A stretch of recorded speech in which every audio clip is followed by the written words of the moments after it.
DJ Vlad got into a lot of hot water, but really all week, because he was engaged in a back and forth on Twitter with a black woman who was teaching at Princeton at the time. She jumped in, Ms. Jerkins jumped in to say, hey, stay out of black people's conversation. You don't need to comment on the mixed level of Not Like Us, which is Kendrick Lamar's battle rap that was quite successful on the last few days. And so Vlad jumps in and says, basically, you're saying I can't talk because I'm white.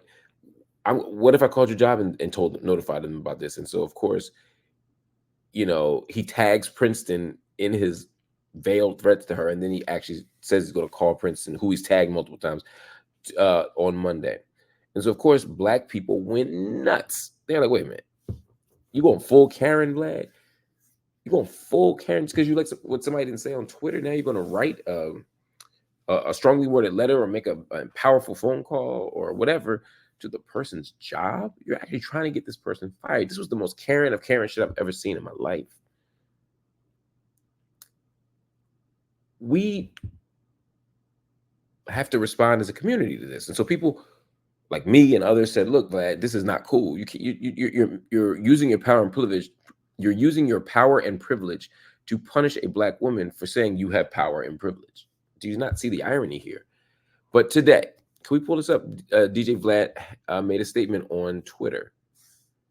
It's because he was getting dragged for the last 2 or 3 days. Because he was getting criticized by all kinds of people, even people who hate me. Like, yo, we hate Marc Lamont Hill, but he's right about Vlad. And I'm like, yep. So today, he tweets, after considerable reflection, I would like to apologize to Morgan Jenkins for tagging her job in my replies during our Twitter exchange last weekend.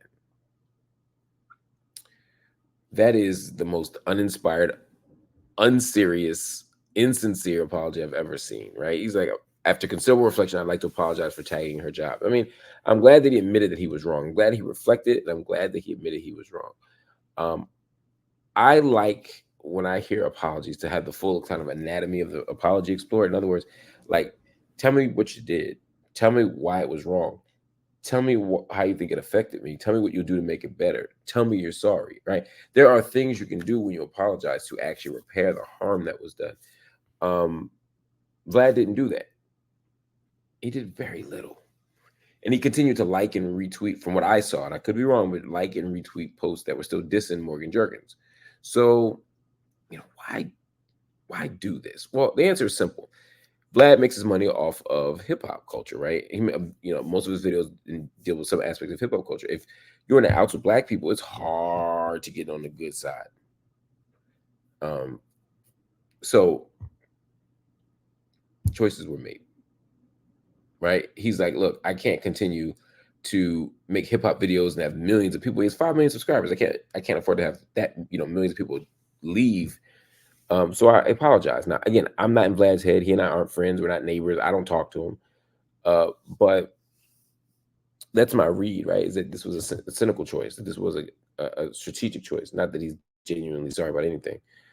That's my guess. But if I'm wrong, so be it. I hope he speaks about that too. Again, I tried to encourage Vlad on Twitter. I said, hey, I'm glad your reflection led to an apology. But yeah, he dissed Morgan. He dissed me. He dissed other people. And he didn't really hold himself accountable. He didn't really say what he would do better or different or anything. So, I don't know. I'm glad Vlad apologized, but I expected a little bit more. I'd hoped for a little bit more.